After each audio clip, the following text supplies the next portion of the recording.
The AK-47 and AR-15 Elements of Defense shirts are now available. Better get them before Beto and his buddies try to confiscate those too. The links are in the description and in the pinned comment.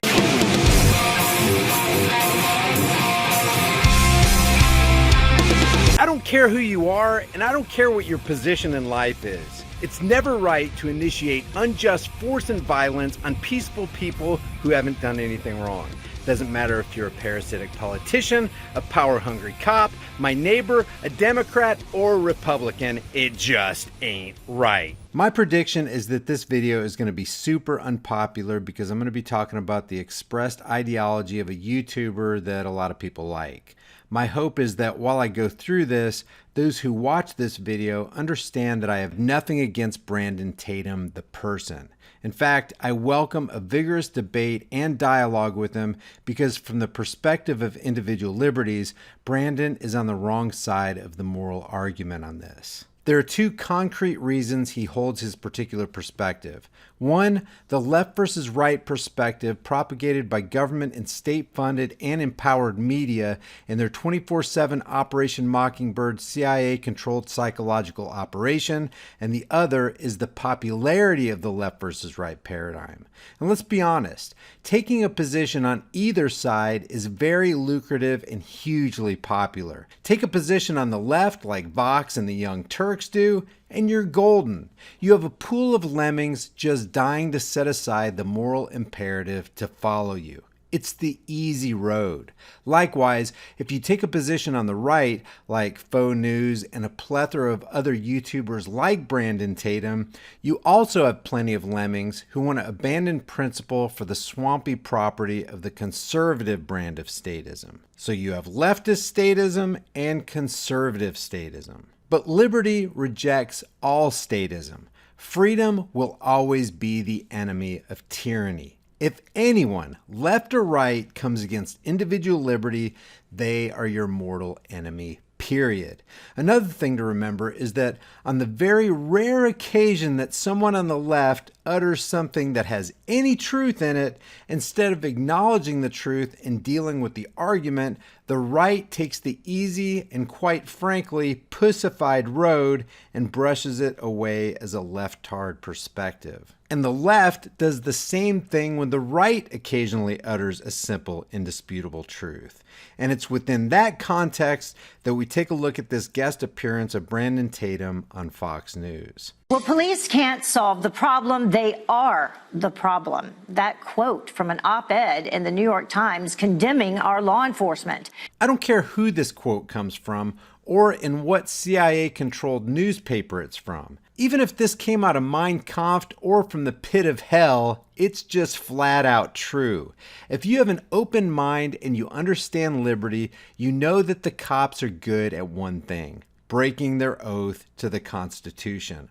While they claim to be serving and protecting, they instead specialize in harassing and collecting. Does this mean that cops don't do good things every once in a while? Of course not. But I'm sure Hitler's Nazi troops did a couple good things every now and then too. But that doesn't absolve them of the fact that their very occupation set its entire weight on the fulcrum of the initiation of unjust force and state-sponsored terror and violence. So yeah, oath-trampling policy enforcers are the problem. This comes as the number of officers shot and killed in the line of duty soars to 33 this year. Usually, that line of duty includes the enforcement of the immoral laws of politicians. Let's be honest about that. This makes the cops, a high percentage of the time, the immoral aggressors, or criminals. Joining us to react is former Tucson police officer Brandon Tatum. Brandon, thank you so much for joining us on this topic today. You know, I saw this op-ed coming out after this past weekend, a deadly weekend for officers, and it really was unbelievable and irresponsible. What are your thoughts? Yeah, I think it's absolutely ridiculous, crazy, and cowardice to put out an op-ed like this, damaging the reputation of law enforcement. Yeah, law enforcement does have a reputation. They have a reputation of violating the life, liberty, and property of others with the power-tripping authoritarianism that's invaded their minds. And that's a reputation that only an immoral society would ignore or protect. And if Brandon Tatum would like to come on a live show and debate this position, I welcome him. I feel like in this country, it has gone too far. You know, police officers have become the scapegoat of everybody's problems. You know, when you're having a problem, you call the police, and when you are the problem, you blame the police. And that's exactly what they're doing. It's despicable. And if they want their cities to turn around and they want crime to stop, you better start respecting the police officers. You better start respecting them and better start funding them well. What the hell did you just say? You better start respecting the police officers. You better start respecting them and better start funding them well. First, crime won't stop when the worst criminals on the block are those who possess a monopoly on force and violence. Second, fund them with what? With extorted tax dollars, which brings us to another logical point. All cops are funded by extortion money, just like the gangsters of old were in the mafia. And the people who enforce that extortion are the very cops who benefit from it. But it's difficult to get a man to acknowledge the truth when his paycheck depends on him not acknowledging it. Yeah, and I was going to say, not only are they blaming police officers, they're calling for cuts in funding. A couple portions from the op-ed. One of it says, police officers who primarily put people in cages are the enforcers of mass incarceration. The police are part of the problem, and stop investing money, power, and legitimacy in them. No matter how you look at it, this is absolutely spot on. The laws of evil politicians would have no teeth at all if you didn't have enforcers trampling all over their oath to protect and defend the rights of people to pursue life, liberty, and property. If Brandon was honest with the facts, he would have to acknowledge the truth of this statement as well. Think about this for a second. Cops generate over $8 billion a year in revenue for the state just in traffic tickets alone. This doesn't count all the money they make by violating people's rights for simple possession of a plant.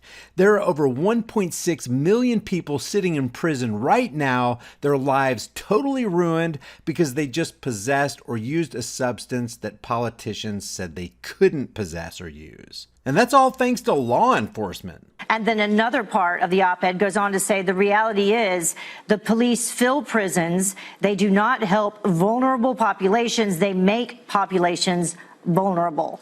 As a former officer, what do you have to say about that? This is the verbiage and language from cowards. Actually, the verbiage and language of cowards comes from those who say that certain people can exercise a monopoly on force and power over others. That is true cowardice. But listen to this anti-freedom statement. But here's what it is. I don't know why police officers get caught in the middle of this. Politicians are the ones that create the law. Citizens are the ones that break the law, and law enforcement is there to enforce the violations there. So if you don't want people incarcerated, then change the laws. What you talking about, Will? Politicians are the ones that create the law, citizens are the ones that break the law, and law enforcement is there to enforce the violations there. So if you don't want people incarcerated, then change the laws. And that, my friends, is called a tyrannical mindset. We all know that men cannot truly make a law. Guys, this is all imaginary.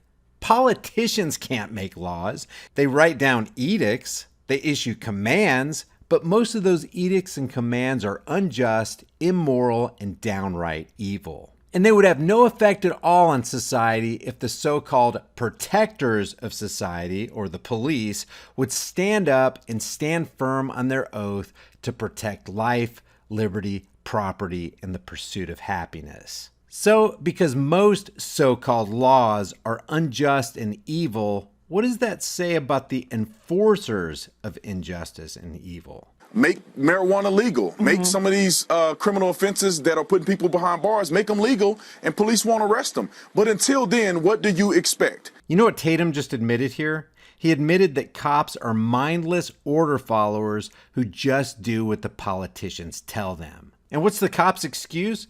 Well, I was just following orders. Wonder how come that excuse didn't work for the Nazis at the Nuremberg trials. Oh yeah, because what they did as adults was completely immoral. They were the ones doing it, so they are the ones who should be accountable for their own actions. And that's the same with cops. Just because somebody tells you to do something immoral doesn't mean you should do it. And if you do it, then you are the one who's a criminal. Make marijuana legal. Make some of these criminal offenses that are putting people behind bars, make them legal, and police won't arrest them. But until then, what do you expect? Brandon Tatum just admitted that cops are criminals. When you follow criminal laws from criminal politicians and enforce criminal actions, you yourself are a criminal. Therefore, cops are criminals.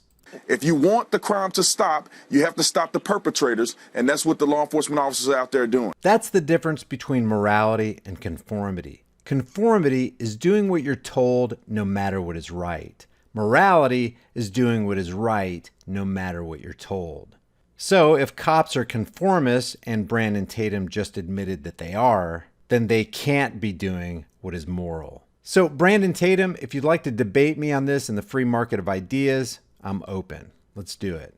Leave your thoughts about this for the world and the Google Thought Police in the comments section below. Before you go, check out our new shirt designs in the shirt store. Here's the Beta Hates America design. Hell no, you're not taking my AR-15. And nobody needs an AR-15. Well, nobody needs a whiny little bitch either. And yet, here you are. And against all enemies, Democrat and Republican.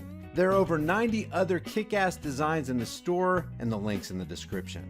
Your purchase supports the message of freedom on this channel. If you get something out of this content, help me beat YouTube's censorship algorithms by liking and sharing this video. And while you're here, why not watch a couple more of my videos? Until next time, stand firm, stay vigilant, and for the sake of all that is right and good, stop giving your rights away to tyrannical psychopaths who want to destroy this country.